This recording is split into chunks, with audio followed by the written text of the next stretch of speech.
Hello, hello, everyone. This is Isabel Tierney, and I am the founder of the Feel Good Life methodology. And I am really glad to be here on my regular Thursday morning live, where we get to explore different topics to help us stress less and thrive more. And as people are coming into the room, Mary Schizler, good morning, Angel.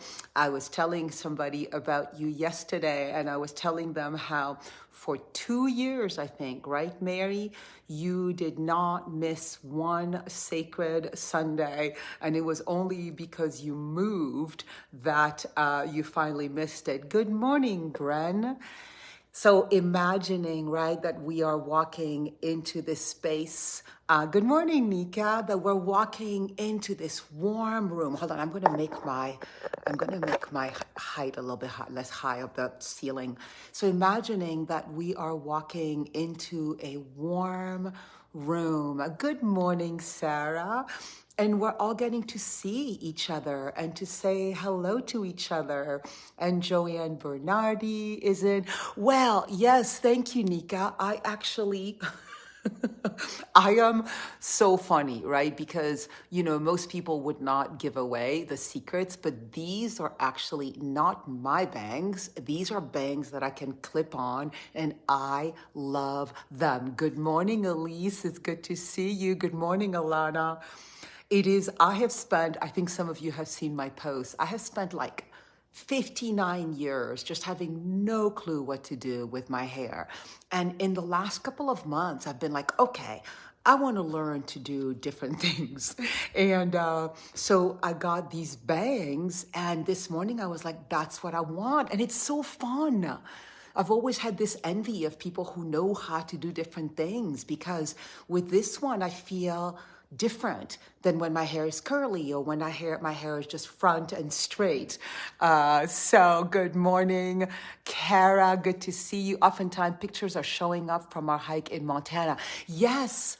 That was really, really fun, Nika, to do that. Really, really fun. So yes, my bangs, and look at that. I even put some barrettes in my hair and just had a lot of fun, right? And this is a completely different topic than what we are going to be talking about today, although maybe not, the whole concept of taking care of ourselves, even on the way we look outside. I think that it is fancy. I think that for me, because I have this one of my brands is about loving your body from the inside out. I think that I almost threw the baby out with the bathwater, and I was like maybe judgmental of like doing nails and maybe doing hair and doing makeup. And learning over the years, or maybe not really that long ago, that I want to keep practicing what makes me feel good, what makes me feel more comfortable in my skin, what makes me kinder, more loving, more confident, and having fun, right? I am here on this planet for an undetermined amount of time. Like I could die today, I could die in 50 years, who the heck knows? But any stories that I have of judgment about the way I should look or shouldn't look, what I should do, what I shouldn't do, I just don't need to be living with those, because what I practice is being at the highest frequency that I can and putting my bangs on and having my nails done and showing up with you guys. I'm just having a lot of fun. So, yes, right, fun. Fun. This isn't because I don't like myself, right? I'm not putting makeup on because I'm trying to hide something or put a mask on because I don't like myself. Oh, maybe that's the difference. Most of you know the work so far who've shown up in this live. And if you're in the replay, say hello by writing hello replay. But there's a difference between putting makeup on or putting certain clothes on when we're doing it from self-hate, right? When we're doing it from the red zone. And then there's a difference of when we're doing it from the green zone, from self-love, like what feels good, what fabrics feel good in my body. It is snowing for the umpteenth day in Montana, and I have like this really comfy sweater and these really comfy pants, and it's self-care. It's Green Zone self-care. So thank you. Good morning, Kim. Good to see you. So today I'm really excited because, as you might know, I did not have a topic up until this morning. And this morning's topic came about this story, which really was amazing last night. Good morning, Maureen. So last night, some of you might have seen my post. I was washing the dishes. It was about 10:30 at night, 10:30 at night, and I had my dinner dishes to watch after watching TV. And then I was going to go upstairs to my room to go to sleep. And this voice started saying, go water the plant. Go water the plant. Go water the plant. So the plant is in this room that you guys are all with me in right now.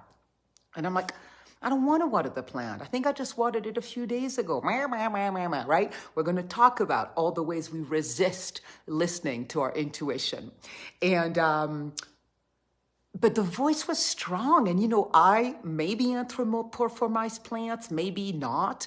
I was like, I didn't want to hurt the plant by having it be dehydrated. So I filled up my water thing, right? And I walked over to fill the plant. And as I poured the water in the plant, I thanked her, and, I love to be close to her. And I just said, thank you, because she really does beautify the space, apart from oxygenating the space and all the other things plants do.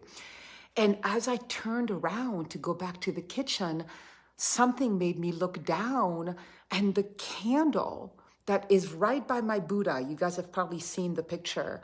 I have a candle right in front of my Buddha's feet, was still lit up with 3 wicks still burning.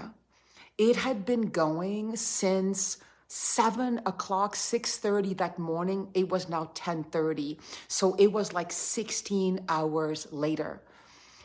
So I immediately, of course, put the candle out and just took a big exhale of relief, because I don't know, right? Could it have started a fire? Do I know that for sure?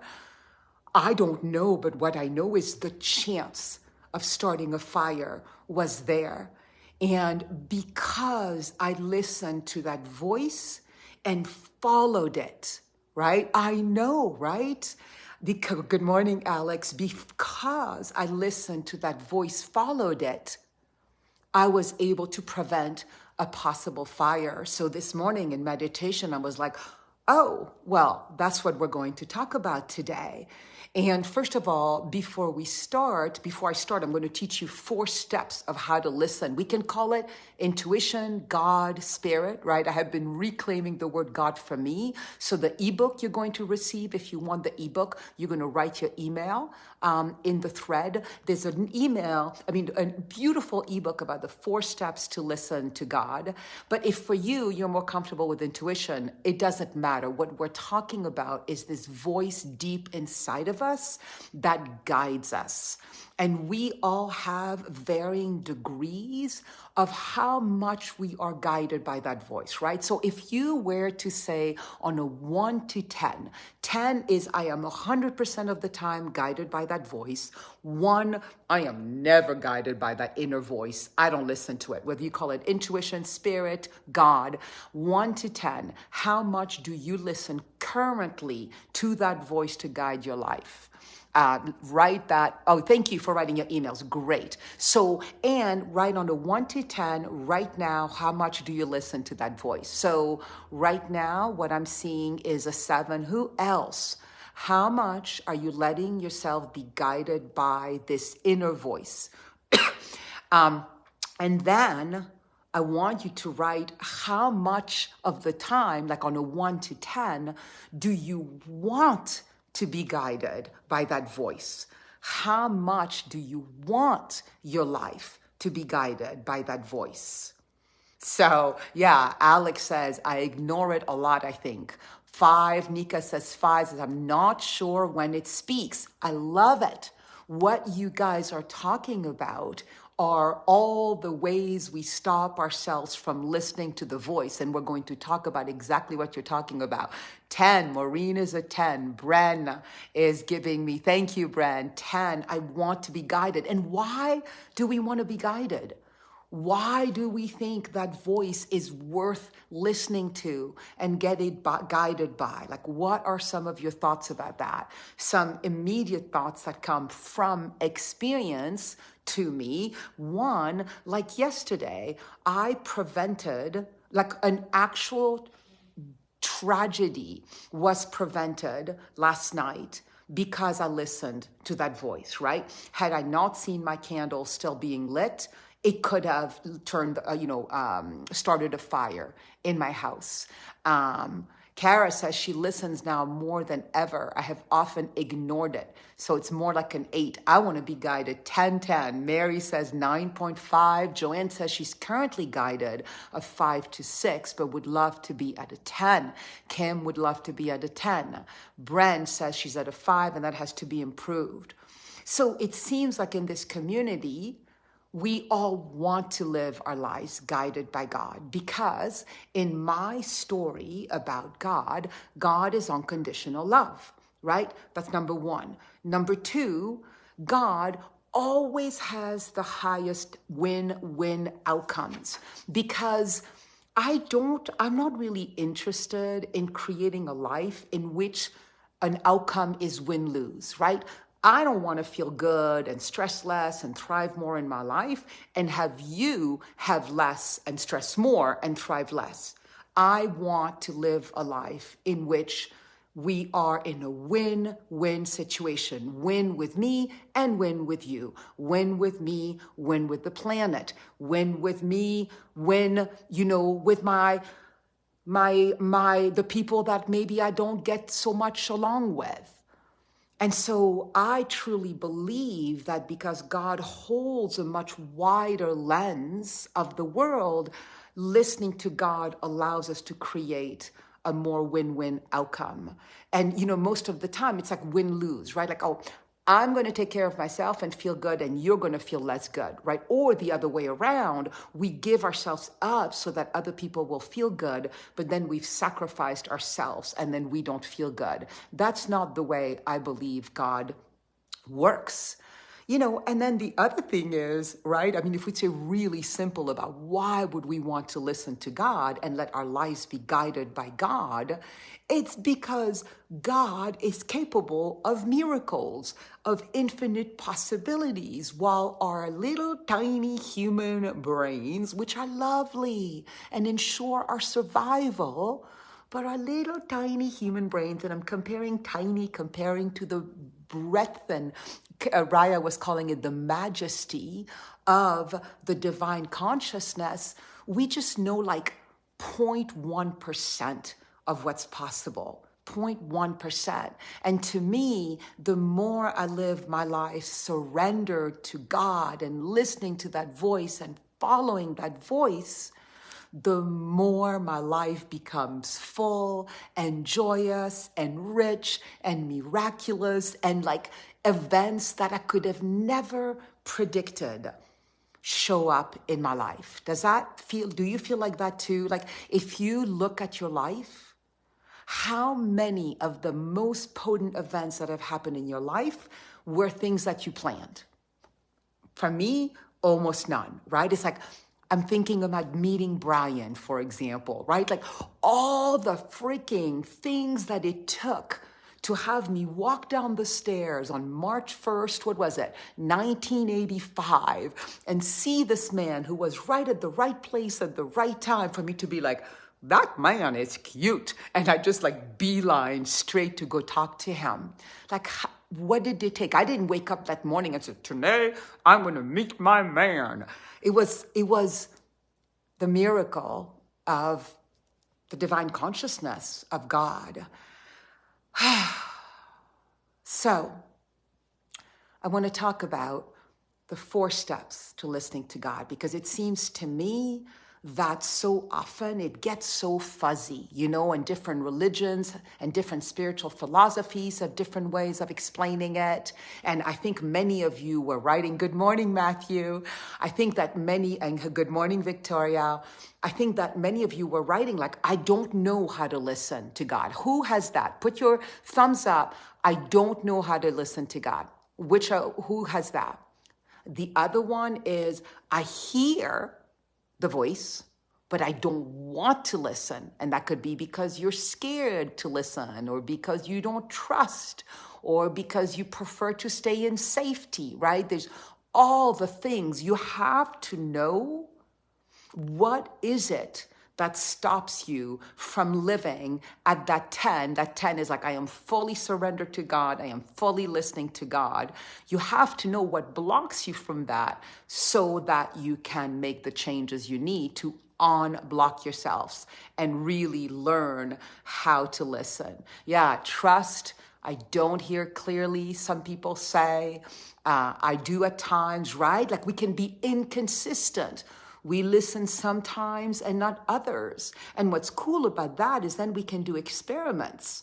I listened to the voice last night and I went and watered my plant, and oh my God, I was able to find my candle burning and prevent a fire. Or, oh, I listened to the thought of reaching out to that person and texting them and them saying, this literally happened yesterday. This is the general manager of a ginormous company, right? She's a high up woman. And at 4:37 yesterday afternoon, I was in my bath and I heard I'm going to invent her name, call Jane, reach out to Jane.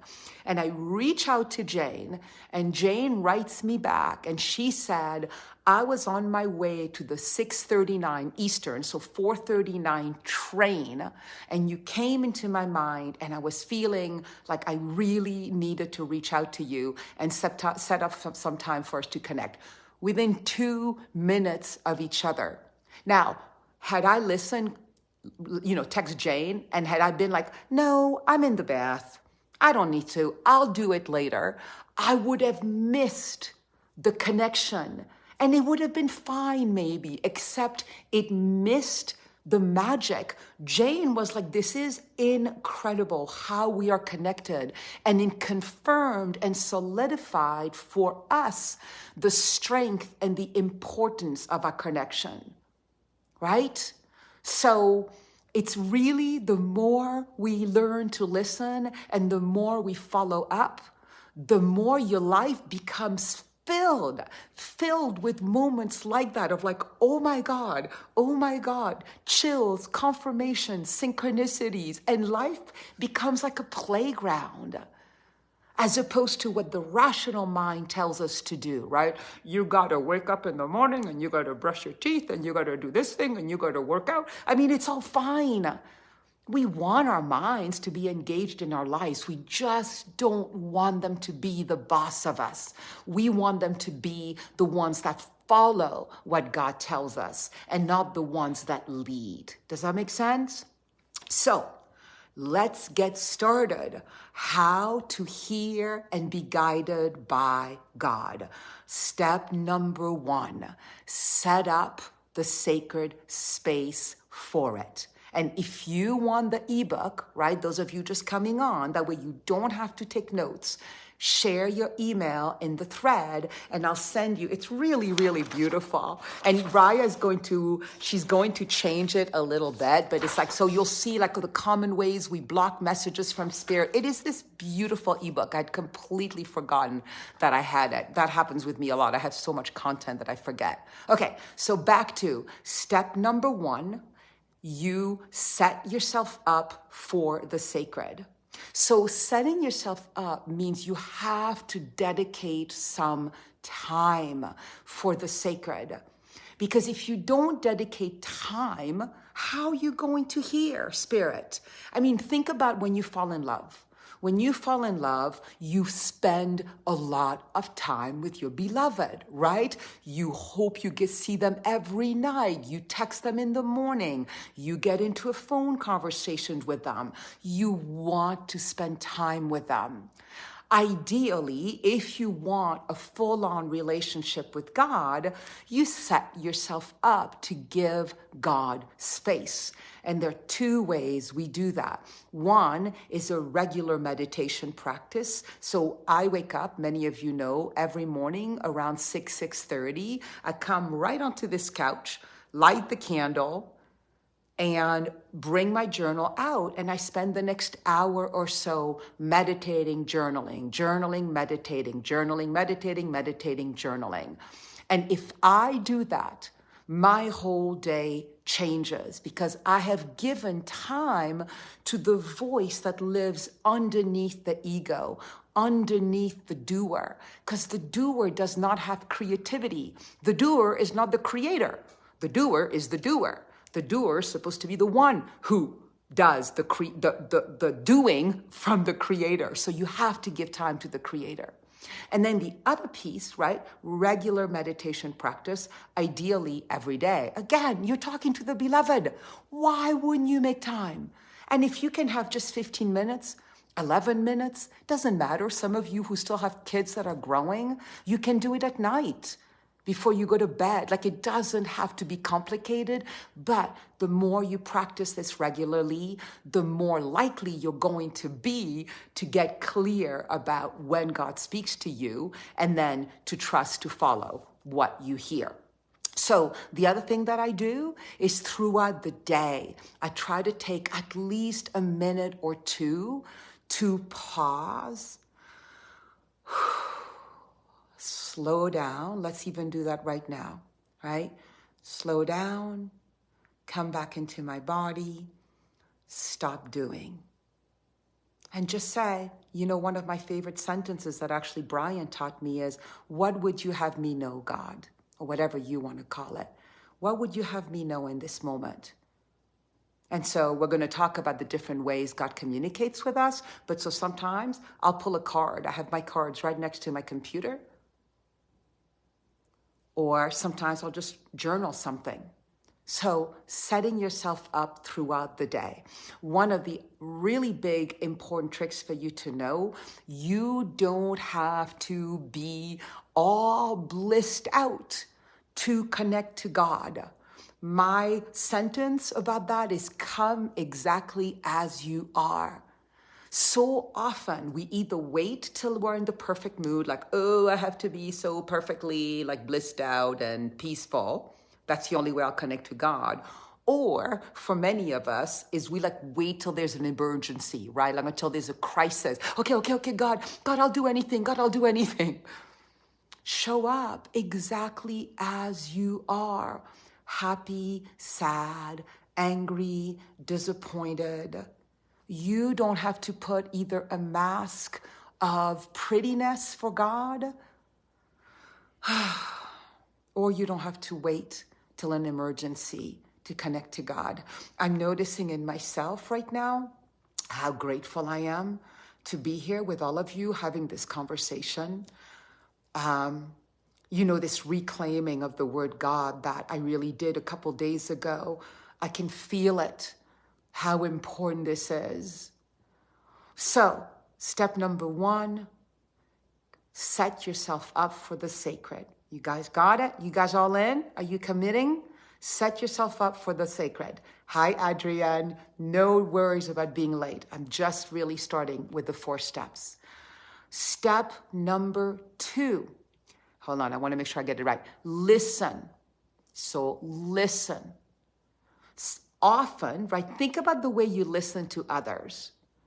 Are you really listening when somebody's speaking? Or are you busy already answering and debating and arguing or resonating? Like, what is your listening practice like? So you know how it's already not easy to listen to somebody who's speaking, right? Using words that are obvious in front of you. Well, how much more skillful do you have to be to listen to God that is so often called the still, small voice? God is called the still small voice.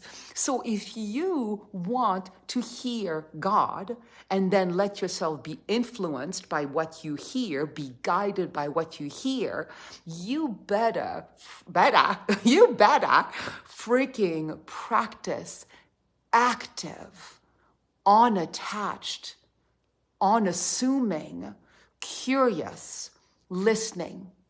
You guys got it? Just thumbs up or do the heart when something really resonates or when you get it, because it helps me know that what I'm sharing is impactful to you. So you set yourself up for the sacred as step one. Now you're going to really listen. What are some of the common ways God speaks to us? So I'm going to state some of the common ways. I'm even going to pull out my handout that you're going to receive, right? If you give me your email, I will send you the ebook at some point today. But I'm going to be paradoxical here. I'm going to share some common ways God speaks to us, and then I want you to find your own way, because God speaks to us in our own unique ways. So some of the ways that I'm going to share with you might not fit for you at all. Some of the ways I'm going to share with you might be like, oh my God, yes, that's what happens to me all the time. And I might not share some of the ways that God speaks with you. And so I would love for you to write, if it's not in my list, then I would love for you to write what it is. All right, so I'm going to go through some of them. All right, number one way that many, many, many of us know are God speaks through us through synchronicities, right? Coincidences. I imagine that you have all heard this quote from Einstein that says, coincidences are God's way of remaining anonymous. Coincidences are God's way of remaining anonymous. I love that quote. So synchronicities are one of my favorite and easiest ways to know that God is talking to me, confirming something for me, and that I need to listen and take action. So if you resonate with synchronicities as one of the ways, will you put a thumbs up? All right, so that I know how each of these ways is resonant for you. Another one is body sensations. And I'm going to get really clear for those. Like for some of us, it's like warmth in our heart, or like a big breath we need to take. But my strongest one is chills. So who else has chills? Hi, Maria. Who else has chills as one of their primary ways that God speaks to you so that you get confirmation? So I wrote a post, I don't know when it was, like maybe a week ago, about my ritual every night, that as I go to bed, I stop by my altar and I bow and I thank God for everything I've been gifted that day. And it's what's amazing every time I do that practice is like, I remember things I had completely forgotten, like a phone call that somebody did that I had forgotten about, or an insight that I had. So, but when I go to my altar, I put my hands, right, in prayer form, and I bow my head, and every single time I get a chill. And it's like my click. Okay, I'm in. Confirmation, so synchronicity, I'm sorry. Chills for me are like the click from spirit to let me know that I am connected. And it's the coolest thing because it is impossible to ignore, right? And sometimes the chills are warm. Sometimes the chills are cold. Sometimes they're just at the neck. Sometimes they're in the lower spine. But chills for me let me know that I have received confirmation, information from God. So Maureen says, when the chills happen, it encouraged me to continue what I'm doing. Exactly. Yeah, goosebump. I was watching J-Lo the other day on some show, and she calls them goosies now. I guess it's becoming, which is really cool, right? Like I'm getting goosies. I think that's an interesting one. Nika says, I have chills when I worship God and sing to him. Yeah, exactly. Exactly. What else? One of my third favorite way that God communicates with me is through articles or books or cards, right? So I guess we would call it through the writing medium. Like how many times have you, had the thought of like, oh, I want to pick up this book. Like you have the thought of a book and then you open the page or a magazine, right? And you open the page or even a website for those of you who spent a lot of time on the internet and bam, there's the exact sentence, the exact paragraph that you needed to hear. So I love that when writing, or, I'm told pick a card, and I pick a card and it has the exact guidance that I need to hear. So who else has that? Right in the thread. If books, articles, cards are another way that God communicates with you. And I'll say one more piece, and then you can see the rest in the ebook. But sometimes they are physical manifestations of God, like actual objects. So one of my favorite stories is as I was working out with my trainer, and she was talking about her dog that had passed away. And it was her mother's dog. So it was like doubly hard that the dog had passed away because her mother had passed away not long before. And the dog was the only physical thing left on this earth that reminded her of her mother. And as she's talking about how much pain she's in, I looked at her necklace, and her necklace literally just fell. I looked at it as it was falling out of her neck, and it fell. And I said, Katie, what happened to your necklace? And she went and picked it up on the ground. And she said, Isabel, this necklace was from my mother. It was the one thing that I took from my mother when she died. I didn't want anything else. And she said, I haven't taken it off my neck since she gave it to me 10 years ago. And for those women, although some men might know this too, the clasp that this necklace had was one of those really, really difficult clasps that literally, like, I struggle to open even when I'm trying to open. And this necklace just fell out of her neck for the first time since her mother died. So, the whole point of having faith and a relationship with God and a still small voice is that most often God does not show up in such dramatic ways. But sometimes it does. Coins, feathers. How many of you have the confirmation? For some of you, you collect hearts, right? And you see a rock that looks like a heart just when you were about to give up on something or you were feeling disconnected. How many of you, I want to hear, how many of you have feathers or coins that you find? Oh, and then there's one more, music. How many of you have music? God communicates through songs a large majority of the time. A song will start playing in my head out of nowhere. And if I am smart enough and wise enough to go and look up the lyrics to the song, the large, I would say 90% of the time, the words of the song are exactly what I need to hear.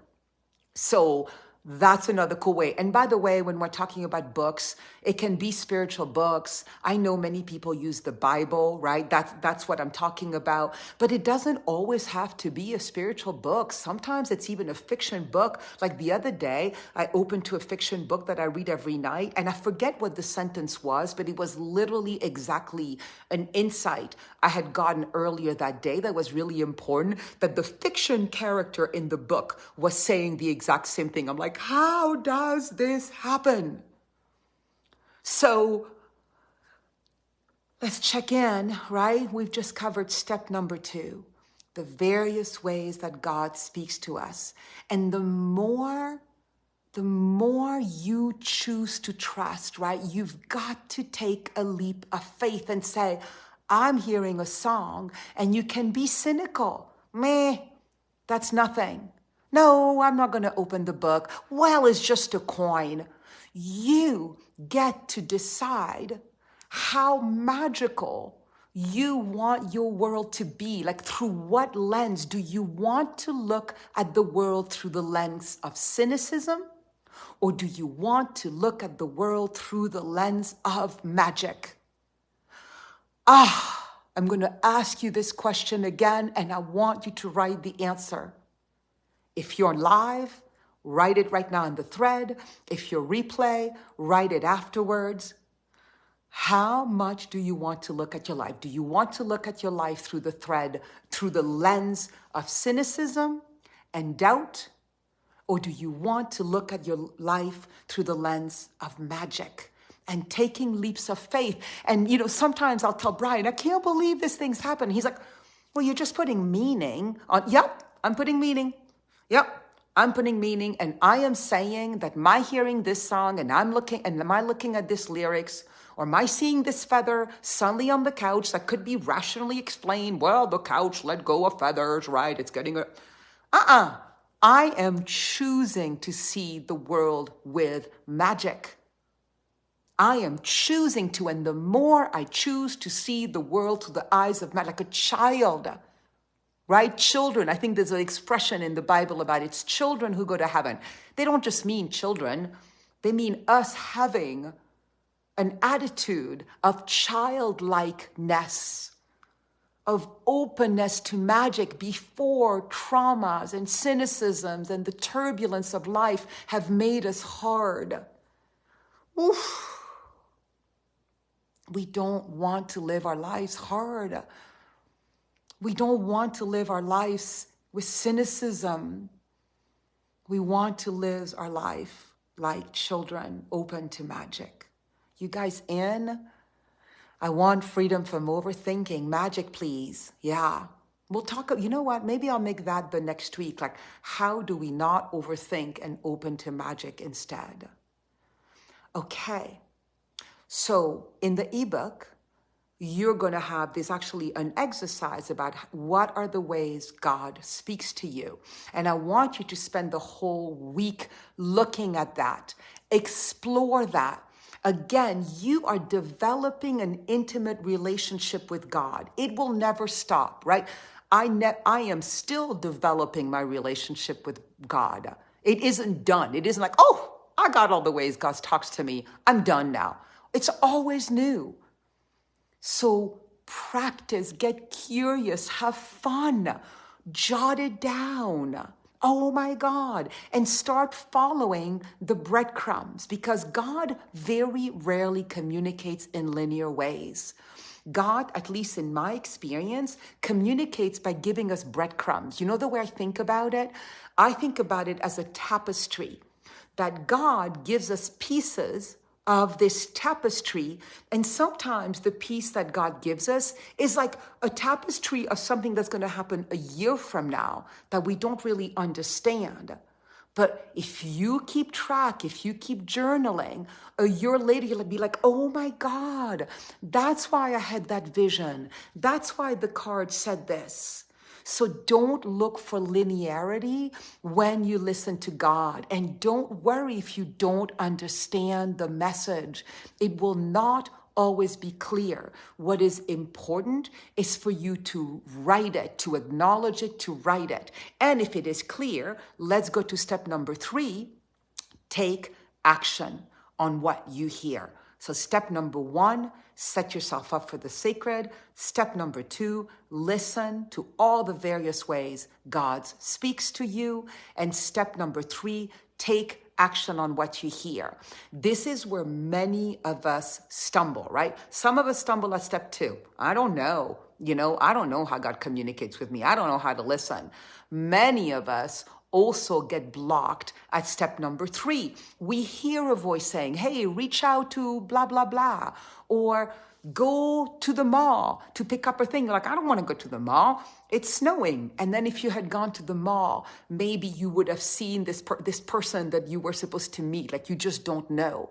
So taking action on what you hear is just as important as listening. If not, it's like receiving a seed from God, but not growing it. If you don't take action, it's like the whole loop can't be completed. So what are the ways that you block yourself from taking action, right? It could be like, I don't want to. Well, I don't know if this is real. What if I look like a fool? Well, this is too scary. Like, what are some of the ways you don't take action and prevent the seed from fully forming, I guess we could say, into a flower? So something, for example, this morning, right? You saw that I was coming on live, and something in you, either you saw it yesterday or this morning, you saw it, and then something in you made you then take the action of actually showing up on this live, of this replay. What was it? Get to know where you stop yourself from taking action on what you hear. Again, you can get to journal that in the ebook. Get to know what stops you. Get to know what happens when you do. Track it. Become a scientist. This is the best freaking science experiment you will ever do. Tracking how God speaks to you, and tracking what happens in your life when you follow through on what you hear. It's so worth it. And so then the fourth step, right? And then I think I'm going to look at the time. I want to do a short meditation. The fourth step is a really simple one. The fourth step is rinse and repeat. Do this again and again and again. You will fail miserably some of the times. And by failing miserably, I mean you will forget to listen. You will forget. You will be so busy all day long that you won't have given 1 minute to the beloved. Or you will be so confused by what you hear that you'll ignore it. Or you will hear and then you won't follow through on the guidance. This is not a linear path from A to B. I forget still. I ignore still. I resist still. But what I can say for sure is that the large majority of the time, I do set myself up for the sacred. I do listen. I do take action. So in my life, the more I do that, the higher percentage of my life I do that, the more astounding my life is. So, who is in for this full-on practice of listening to God and taking action on what God tells you to do? Well, setting yourself up to listen to God, listening to God, and taking action. Who is in? Maureen is in. Me, says Alex. Keep going. Come on, let's set up the energetic momentum as a group here. And you know what, actually? Next week, let's do part 2 of this live. I'm going to purposely invite you to practice so that next week when you come to the live, you'll say to me, this is what worked. This is what didn't work. This is what I noticed. This is what I didn't notice. Okay? So you're going to practice all 4 steps and then we'll check in. Susie, I'm in. Nika, I'm in. Bren, I'm in. Adrienne, I'm in. Kara, I'm in. Mary Jane, I'm in. What do you guys think?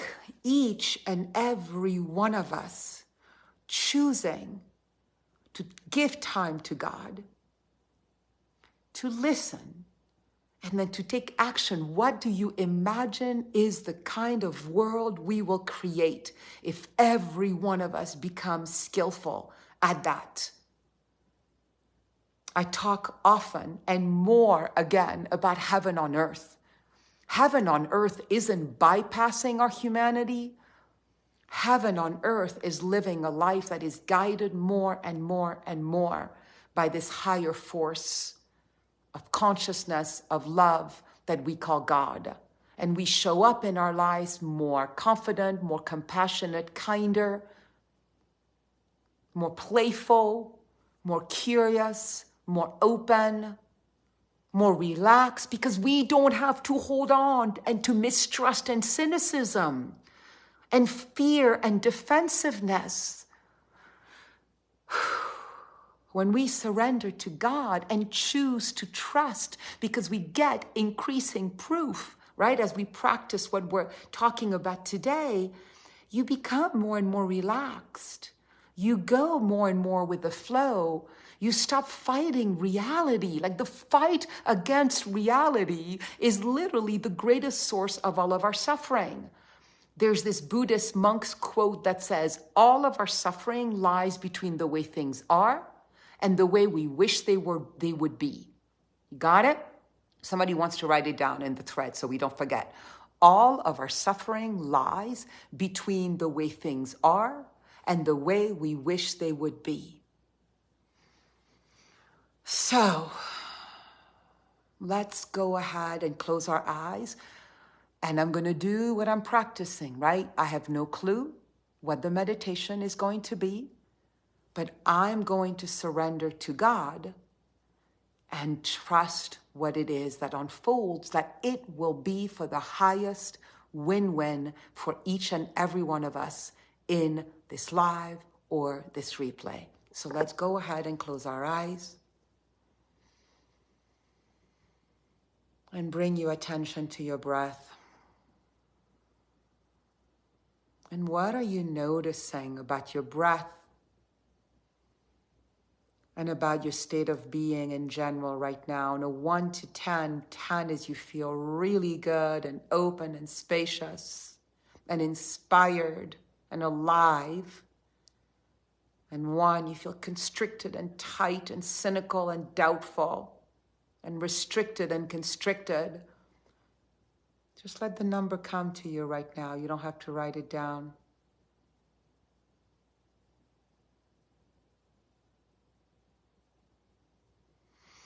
And then let that number go.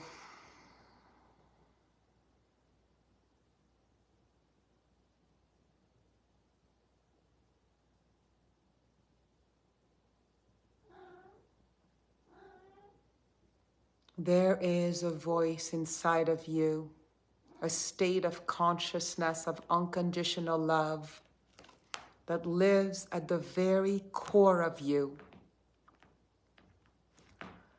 And sometimes you can hear it clearly. Sometimes it's really easy to forget it's there when we are stuck and kidnapped by our red zone, by our ego, by the clouds that cover this light. But I want you to imagine at the very core of you, behind your belly button, at the center of your body, that there is this light. This light looks just like the sun.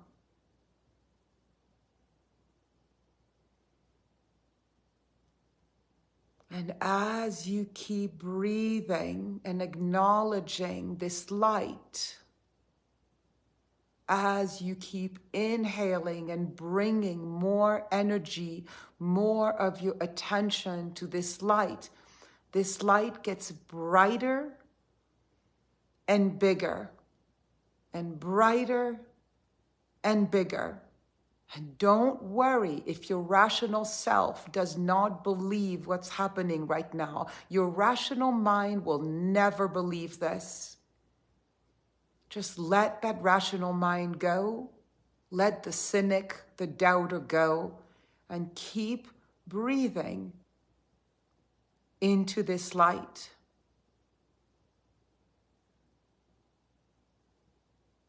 Feel it. Don't just see it. Feel it, that with every breath, this potent fire of love gets stronger and more potent and brighter and wider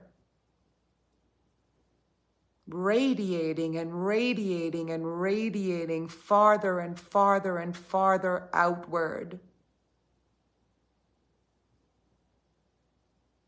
Always staying connected to its center, but allowing the light to radiate farther and farther and farther. Breathe into its center.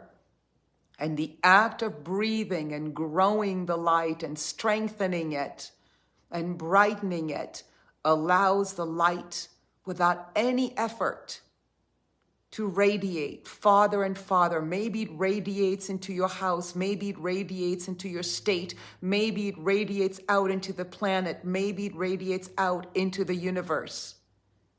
But you begin with you and your connection to this light and your breathing and paying attention to it, giving it your full conscious breathing attention.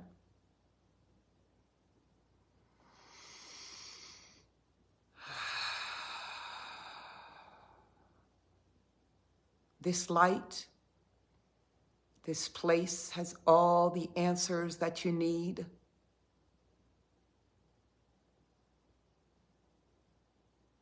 This place knows exactly what the highest outcome is for you in every moment.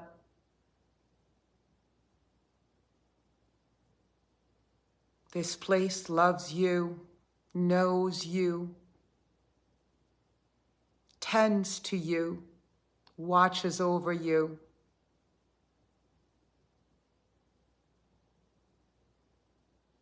Whenever you think you are alone, know this: there is no possible way for you to ever be alone, because this love, this light is always there. We just forget or get confused or get blinded about how to connect to it. Keep breathing into it.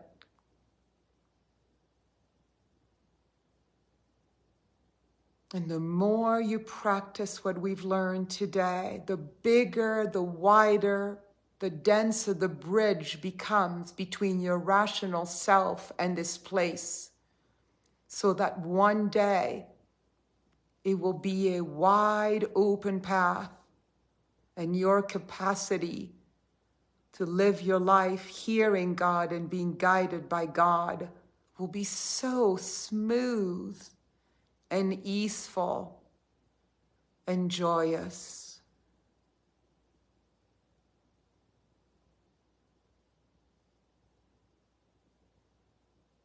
Let's take a couple more breaths in and out, connecting to this light, resting into this light.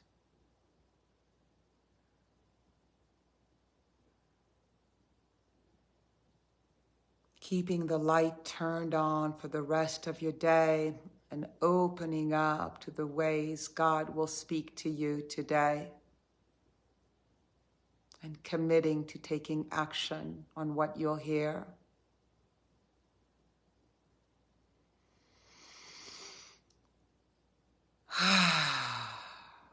When you are ready, open your eyes.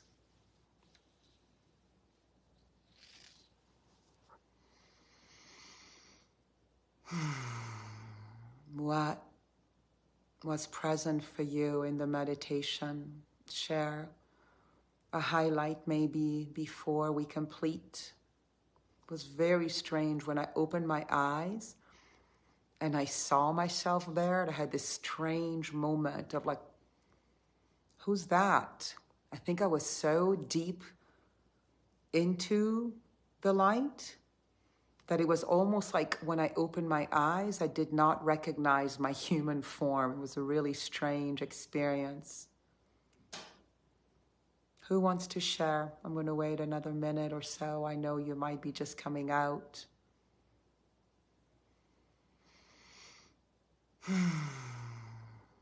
That's the thing with the still, small voice.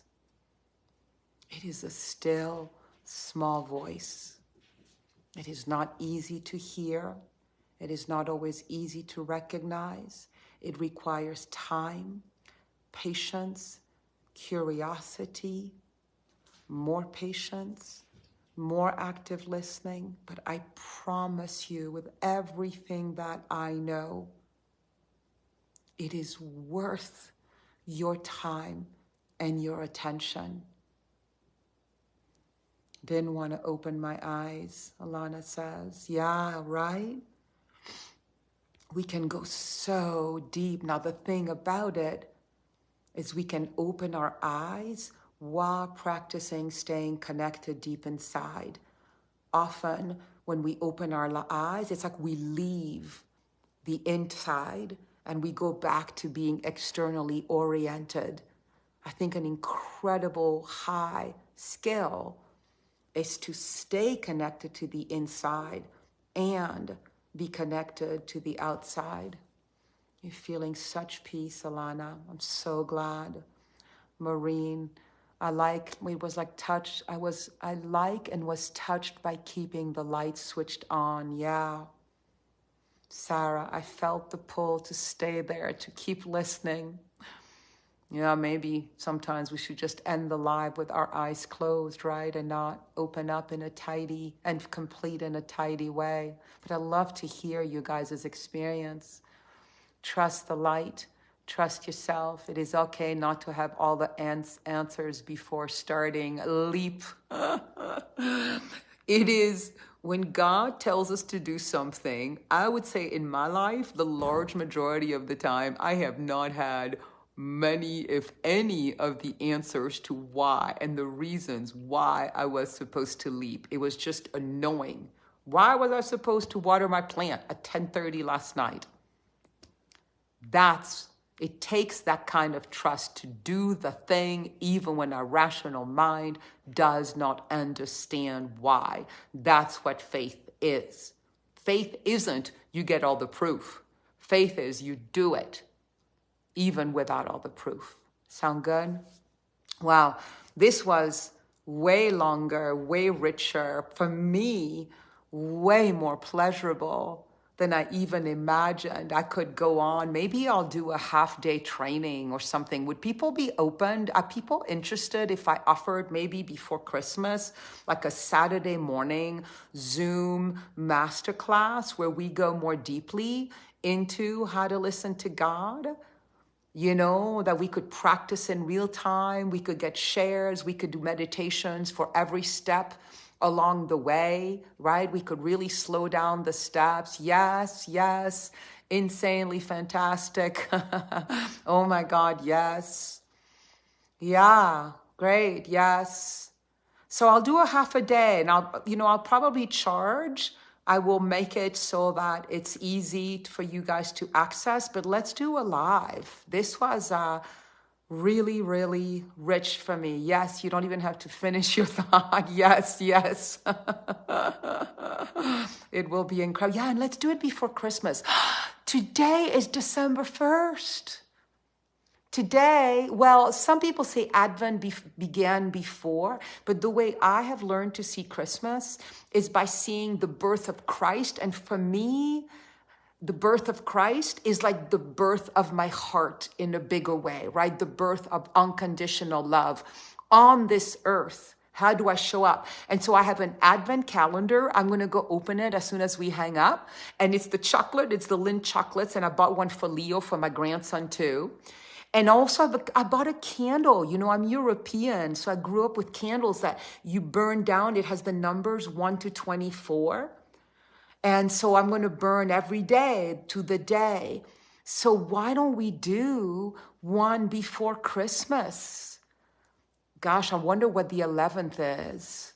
Let's take a look at our calendars. I'll get back to all of you. Let's come up with a half a day masterclass before Christmas. Does that sound good? I know the candle is so cool, rabbit, but not the 17th. It will be incredible. Okay. Hey, so freaking grateful for each and every one of you. Again, some of you might be showing up in the replay, but the energy of this space is feels so good to me. It is this moment, this hour with you, that's my experience of heaven on earth. That is a moment of heaven on earth. The 11th is a Sunday. Well, I might have to do it after Sacred Sunday, or I don't know. Let me think about it. Let me get back to you.